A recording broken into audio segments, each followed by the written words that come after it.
Making a major clinical transition in your orthodontic practice is never easy, especially when it means walking away from a top-tier status with a legacy clear aligner brand. But what happens when endless digital homework and inconsistent setups start to eat into your after hours and clinical efficiency? Sometimes the key to unlocking true operational growth and a better work-life balance is as simple as finding a partner who actually listens to your clinical preferences. Welcome to the Orthodontic Products Podcast. I'm your host, Allison Warner. In this episode, sponsored by Ormco, I'm speaking with doctors Stephen Sherman, Kramer Sherman, and David Balhoff of Sherman and Balhoff Orthodontics, a thriving multi-generational practice with 4 locations in Louisiana. We discuss the unique history of their family-oriented practice, including their knack for expanding and bringing on partners during times of economic and global crisis, and dive deep into their strategic transition to Spark aligners. They share how the switch has drastically reduced their refinement rates, eliminated hours of evening treatment planning, and how their team made the transition seamless. Here's our conversation. Well, thank you all for joining me. I really appreciate it. Thanks for having us. Yeah. All right. So, got 3 of you here, so we're going to try and divide up the questions a little bit. Stephen, I wonder if you can kind of just tell us about the history of the practice and how it came to include 4 orthodontists. So you've got your father, you and your brother, Kramer, and Dr. Balhoff. Correct. That's correct. Yeah. So Dad started the practice kind of in the middle of Baton Rouge. We're here in Louisiana around 1985. And then he was there in kind of a little shoebox for, I don't know, about a decade. Y'all correct me if I'm wrong, but I think in 96, he moved to our current location, not far from original, but larger office, larger piece of land, great area of town, growing area. And was there until he added his first satellite in early 2000s, around 2003, where we currently still have one, and then added a second one not long after that. Dr. Kramer's the primary doctor at in 2010. Shortly before that, or I guess taking a backtrack, he had several, and we still do. We always have LSUs in Baton Rouge, and we're kind of a college town. We always have lots of LSU students here shadowing and working in the lab. And so he had a couple of friends' kids who had worked in the lab that he had said, "Hey, look, if you ever think about want to be an orthodontist, give me a call." And so he had had some conversations that fell through. And then David got out of LSU orthodontic residency in 2008. And so he approached Dad, and they merged. David, correct me if I'm wrong, in 2008, that's correct? Yeah. And so then since then, added another satellite a couple years later. And then we've redone some offices. One of the main offices that we have that's in Prairieville, Louisiana, that David goes to a lot. We moved there in 2019, and then we added one more. So we've got a total of 4 locations in Addis, 2021, something like that. Dr. Kramer and I both went to University of Oklahoma for our orthodontic specialty. So we finished in 2018 and 19, but started a month later. So I joined the practice in 2019, and then Dr. Kramer joined the practice in 2020, which really worked out well. David joined on during the oil crash, or the housing crisis shortly after 2008. And then a step back from that, my dad started the practice around the oil crash in the 1980s. And so in natural fashion, we added 2 new doctors for COVID. Kramer had been here for 5 minutes, and then the entire world shut down. So it seems like if we're looking to add any associates or partners in the future, we'll just find out when the world's falling down or if there's a financial crisis, then we'll add a new doctor. Well, at least if you add a doctor, then you're going up. That's right. And so in the last year or so, all 4 of us still work. We have recently become where David and Kramer and I are partners, and my dad is now an associate, and he's working kind of like a celebrity guest. It's hard to catch him, but he still loves coming in. He's here, I don't know, maybe 50, 60 days a year. And the plan is to do the same thing next year, which is a great balance because we get to still hang out with him and learn from him, and he gets to see patients, and we can take off kind of when we want or need to. And then we'll see what the future holds from there. Yeah. Well, okay, so Kramer and David, I'm kind of curious, what has it been like working in this family-based practice? And let's just start there. What is it like working in this family-based practice? David, I'll start with you. Yeah, I'm originally from Baton Rouge, and so I knew that I was going to come here. Um, I don't know that Steve Sherman ever really thought that he was looking for an associate at the time, but I have 66 first cousins here in Baton Rouge, or grew up with 66 cousins, and so um, being part of a family practice, I always kind of wanted a smaller practice, but just to be more boutique and warm and kind of a caring atmosphere, and so joining with Steve was really good. And I think he, in hindsight, obviously looked at me as, somebody that was going to come back and be a worker, take care of people, here in Louisiana. I mean, a lot of people know each other, um, and families know each other too. So it's kind of a natural fit. And so I think I was a good bridge to honestly allowing Stephen and Kramer to have a chance to come into this practice as well down the road. And so I was able to help grow the practice and honestly probably create some space for them to be able to come here in the first place. And they've just carried on Steve's tradition of care and fun and, making it a laid back atmosphere. Yeah. Kramer, what would you say in terms of like how have you seen the practice adjust since you came on? Because you came in COVID. How has it changed from the practice you kind of grew up with to joining it and where it is today? Yeah, great question. I remember growing up every summer, Stephen and I would either work in the lab or work in sterilization because I want to say around third or fourth grade, Stephen and I were pretty committed to wanting to come back and join Dad to the point where whenever Dr. Balhoff joined, we kind of approached the subject of if everything works out, we'd love the opportunity to be able to work with you one day.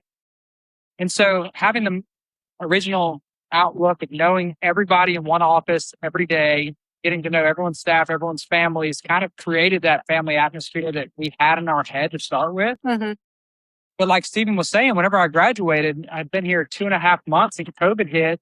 And that was a time where, 6 feet apart, everyone had to separate. So we couldn't as easily have everyone in the office as much as the office had been through for the last 35 years. So pretty much overnight, we had to adapt to open at least 2 offices a day. And I think if we didn't have that, I guess, world crisis, we wouldn't have the same operating structure that we have. We'd probably still be more in one place, but that kind of made that first leap and allowed us to overnight grow and kind of divide up between locations. Okay. So at this point, it's the four offices, and you each kind of are dedicated. Well, the three of you are kind of dedicated, and then your father kind of steps in part-time kind of coverage. Yeah, that's right. Okay. So what would you say makes the practice unique in the community? I think a big thing is, not only are we a family practice, but being around for 40 years, we've grown to treat and really know our families of patients. We've got 3 generations for sure that we've treated of numerous families, possibly 4 generations out there. But getting to know not only the patient, but their parents and their grandparents and the stories of their families and, David's 66 first cousins, the community, it's a large community, but it feels really small. Yeah. Okay. So our topic today is we're going to talk about your journey with Spark aligners. Let me start with this. What's the percentage of aligner cases in your practice? Last I checked, it was like 18. We look usually at one meeting we go to annually, and it's generally hovers in that realm. We always think it's 30, but I think in reality it's a little bit closer to 20. Unless you all have looked since that last meeting. I think about 7 or 8 years ago, we had gotten up to closer to 30 at one point. But yeah, I think we're around there. Okay. So talk to me about what motivated you to transition to a new aligner system with Spark. What was that experience? What were you looking for in making that decision to switch? I don't think we were really looking. Almost kind of the opposite. We were we'd only known one aligner system in the past. Right. We started doing some in-house aligners, and we were pretty comfortable. But the service that Kim and Sheridan started to show us, they were always present. They were always caring. They were always there for the staff. They have been incredible. It was kind of hard not to, lean on them for the services they could provide because of how great they are with our staff and with our office and with their products. Okay. And so those are your sales reps for Ormco? Yes. Okay. Yes. Okay. So you guys had an established relationship with Ormco, I guess, on the bracket side? Yes. Okay. And so talk to me about that transition then. It was very easy because you already had a relationship with your sales reps. And so onboarding a new aligner system, what did you kind of see as the advantages? I would piggyback on that. In addition to the front end, the service part, I think the bigger issue that I found at the time with our previous aligner company, one of the bigger ones, not our in-house aligners, is that you're so dependent on the technician. And so your clinical preferences just simply being followed can make or break a ton of time in the office. And so if you're constantly having to rewrite the script on how to do the basics and you get back trash, well, then it just consumes a lot of office time. And so I think simple things like, even though we didn't regularly meet with the rep, when we asked something simple like, hey, can we just make sure that these get followed? It wasn't heard or listened to or followed. And so every request we had, how big or small, kind of fell on deaf ears. And then, so when we were approached about Spark, our concern was that we're going to lose our status with the previous aligner, our previous aligner company, which we were the largest, I found out, not only in the state, but the Southeast. And so we were concerned that we're going to lose some referrals by that. And so that was kind of the leap of faith we took, and that, I think you can get excellent results with both, but I think a lot of it depends on, who you're working with on the other side, not only the technician, but our representative. And so I think equally part, the clinical results, the time we spend in, but the help that Kim's given, and anything we've asked, she's, it's done before even it leaves our lips. That helped convince me to make the leap, because I'll be honest, I was very hesitant because of the status we had gained initially to leave. Yeah. David, I wonder kind of your perspective, because you were there at the practice longer and had been, that transition would have been more significant maybe. Yeah, I guess I had more of an established relationship with that aligner company. I really kind of took a leap of faith with starting to use aligners back in about 2014, significantly more. Back in the time where really a lot of people still weren't using aligners. So I had a relationship for a solid 5 or 6 years, and I always felt fairly comfortable. I mean, Stephen and Kramer are correct. I mean, Spark and Ormco's service was just great, and Kim was always here, and it really is amazing when you have not only that support, but technical support to make sure that your cases are set up correctly and that you don't have to reset them up every single time. And with the previous aligner company, I was doing that a lot. So I was spending a lot of time both at night and during the office hours doing a lot of that work. Okay. So in addition to, kind of helping with that homework you were left with in making sure your setups were right, what other advantages have you seen with Spark compared to your previous aligner situation? I think they're continuing to commit themselves to improving technology, not only improving technology, but improving education for their providers. The amount that Kim is always willing to give us anything we need in terms of meeting with technicians, meeting with other providers, it really helped to, as a newer graduate, improve my ability to treat with aligners very quickly, which I didn't feel like I had that access to before. Okay. What types of patients or cases do you find Spark particularly effective for? Compliant ones. Okay, well, yes. That's a given. Okay, loaded question. Loaded question. I would almost kind of go the reversal. I would say the the cases that maybe are really just in general tough to treat with aligners and Spark are, deep bite cases that don't have crowding. That's Mhm. maybe that's an aligner system drawback. But really the majority Yeah. of cases, if you're trying to sequentially distalize a tooth and correct a malocclusion, like a class 2 malocclusion, it actually works really well if you can use certain mechanics. I know that Stephen and Kramer have both done a lot of those. Open bite cases are really Mhm. good. Overall crowding cases are good as well.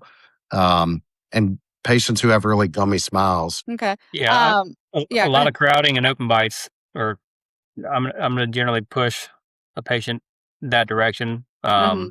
But again, most of my time in the TC room is spent kind of reading them and their enthusiasm. If they're not, asking for them, well, I'm gonna say, look, I think our best treatment option is gonna be sparkle liners. But if you're not gonna wear them 22 hours a day, well, we're just gonna, either cut bait early. We're not gonna get the result that I want. Mhm. And so, Right. Yeah. Kind of piggybacking off of Stephen and David, I think Spark gives me the confidence to know that we can treat almost all the cases that the patients are adamant about using aligners for with aligners, Mhm.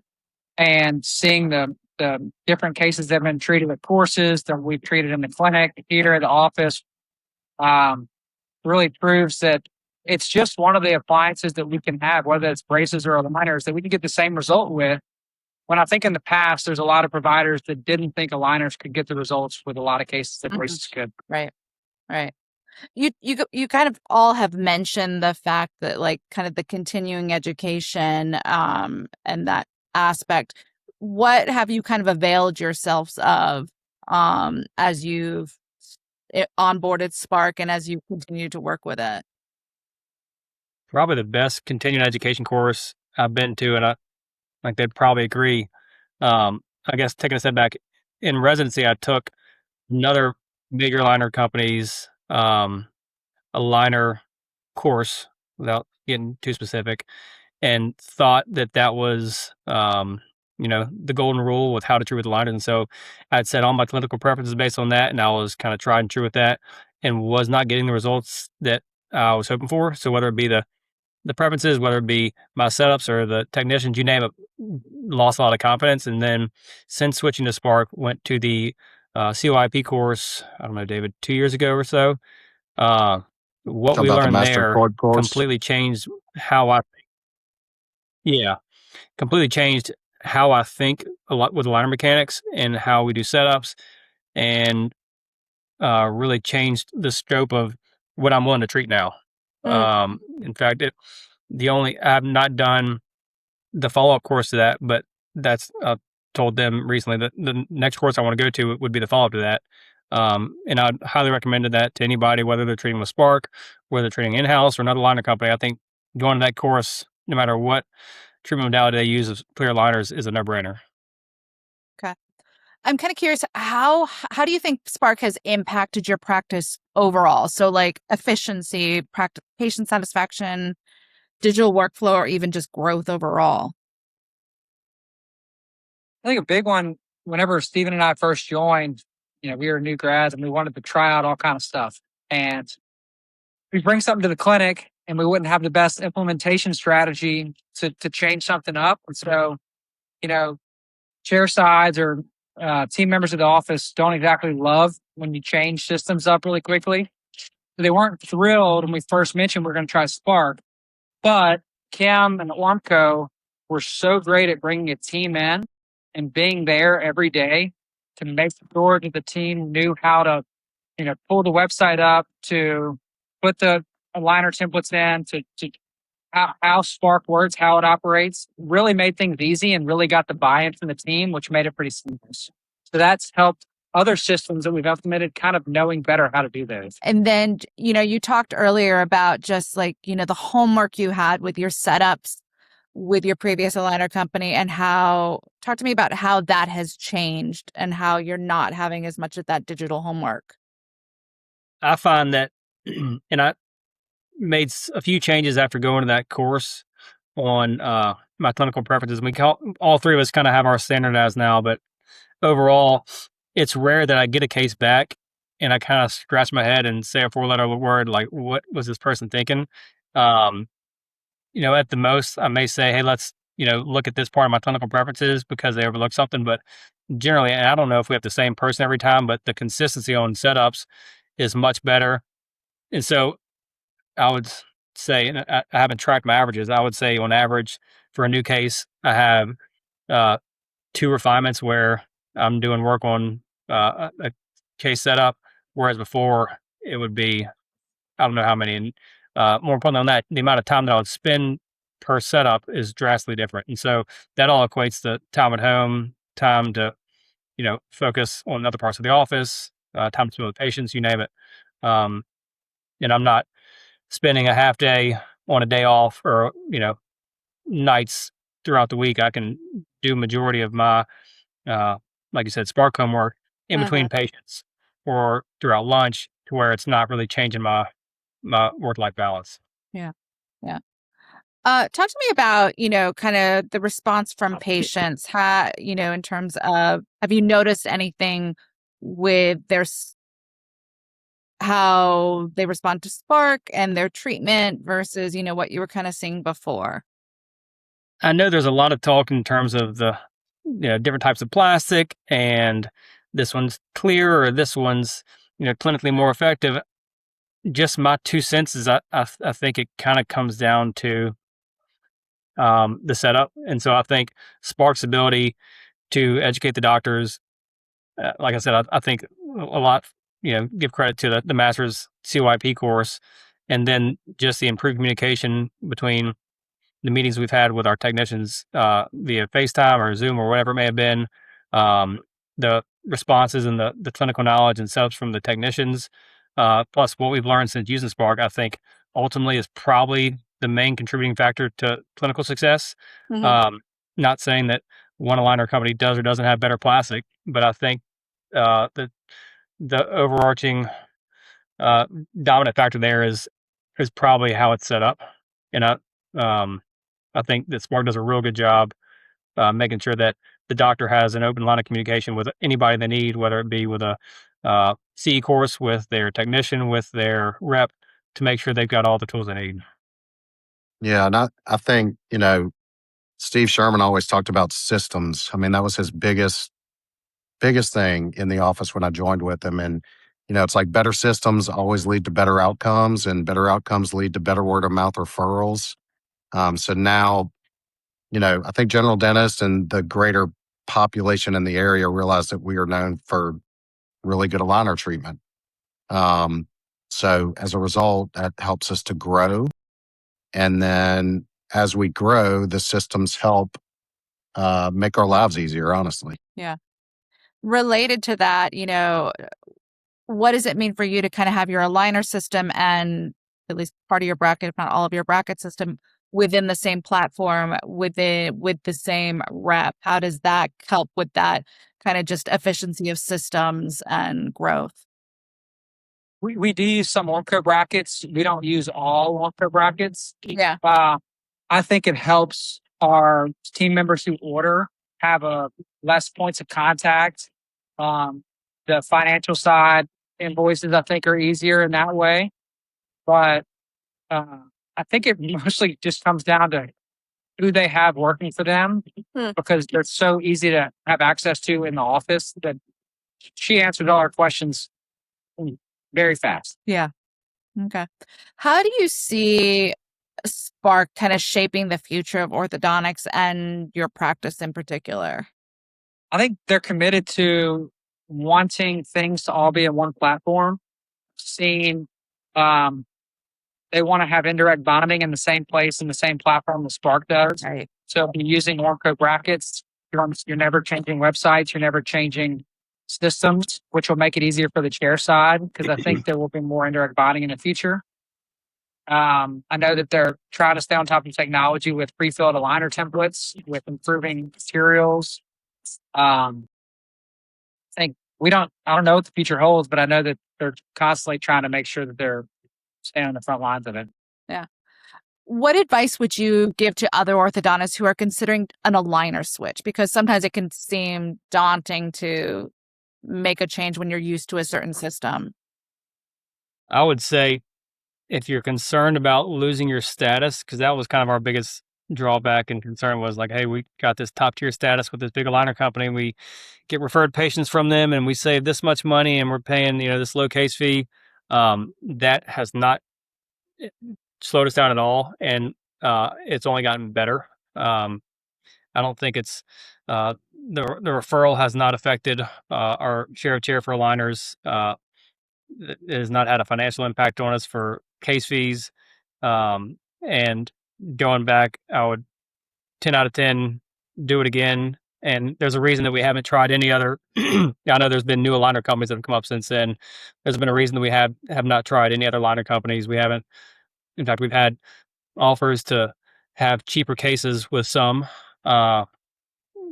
multiple other big aligner companies, and there's a reason that we stay with Spark. Yeah, I would just say if you're not getting the care that you need to properly take care of your patients, look at other options, no matter who you're using now and who you're looking for, because wherever you're at, I think is going to depend on who may be best for you. But Ormco and Spark have for sure been best for us since we've made the change. All right. Well, thank you so much for joining me. I really appreciate talking to you guys and for sharing your insights.